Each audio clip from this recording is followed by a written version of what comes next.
আবারও ফিরে এলাম ভুতুড়ে স্টেশনে 60 নম্বর এপিসোডে। আজও নিয়ে এসেছি এমনই এক অদ্ভুত ঘটনা যার পুরোপুরি ব্যাখ্যা হয়তো আজও খুঁজে পাওয়া সম্ভব হয়নি। তো সময় নষ্ট না করে শুরু করা যাক আজকের ঘটনাটি।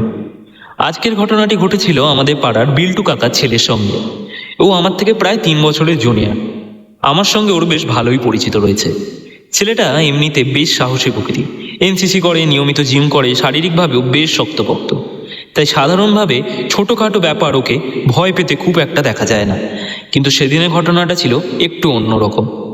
একদিন টিউশন শেষ করে বন্ধুদের সঙ্গে কিছুক্ষণ আড্ডা দেওয়ার পর ও বাড়ির উদ্দেশ্যে রওনা দেয়। ওর বন্ধুদের বাড়ি ছিল একদিকে আর ওর বাড়ি ছিল একদিকে। তাই একটা সময় বন্ধুদের কাছ থেকে বিদায় নিয়ে ও একাই নিজের বাড়ির দিকে হাঁটতে শুরু করে। বাড়ি ফেরার পথে ওকে একটা গলির মধ্য দিয়ে যেতে হয়েছিল। গলিটা এমনিতেই আমাদের পাড়ার পরিচিত গলি। আর একটা গুরুত্বপূর্ণ বিষয় হলো গলিটা অনেকটা ওয়ান ওয়ে ধরনের সরু গলি। অর্থাৎ কেউ যদি ওর ঠিক পিছন দিয়ে হাঁটতে থাকে তাহলে পিছন ফিরে তাকালেই তাকে পরিষ্কারভাবে দেখতে পাওয়ার কথা। কিন্তু সেদিন গলিতে ঢোকার কিছুক্ষণ পর থেকেই ওর কেমন যেন একটা অস্বস্তি হতে শুরু করে। ওর মনে হতে থাকে কেউ যেন ওর পেছন পেছন আসছে। প্রথমে ও ব্যাপারটাকে গুরুত্ব দেয়নি, ভাবলো হয়তো মনের ভুল। কিন্তু কিছুটা যাওয়ার পর অস্বস্তিটা আরও বাড়তে থাকে।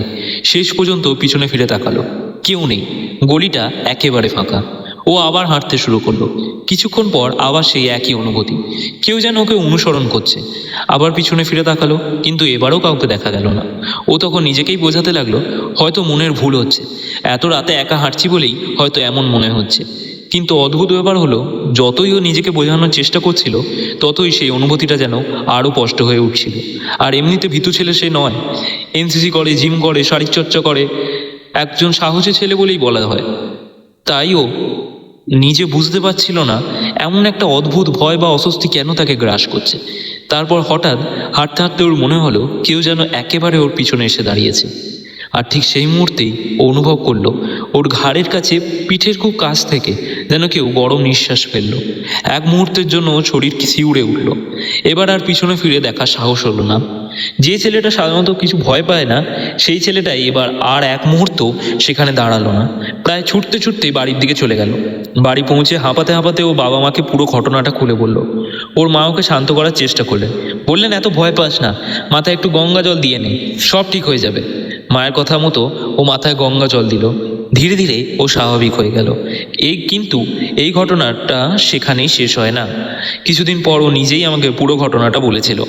ঘটনাটা শোনার পর আমারও বেশ অবাক লেগেছিল, কারণ যে গলিটার কথা ও বলছিল সেখানে কেউ যদি সত্যিই ওর পেছনে হাঁটতো তাহলে পিছনে ফিরে তাকালেই তাকে দেখতে পাওয়ার কথা। অথচ বারবার পিছনে ফিরে তাকিয়েও কাউকে দেখতে পায়নি।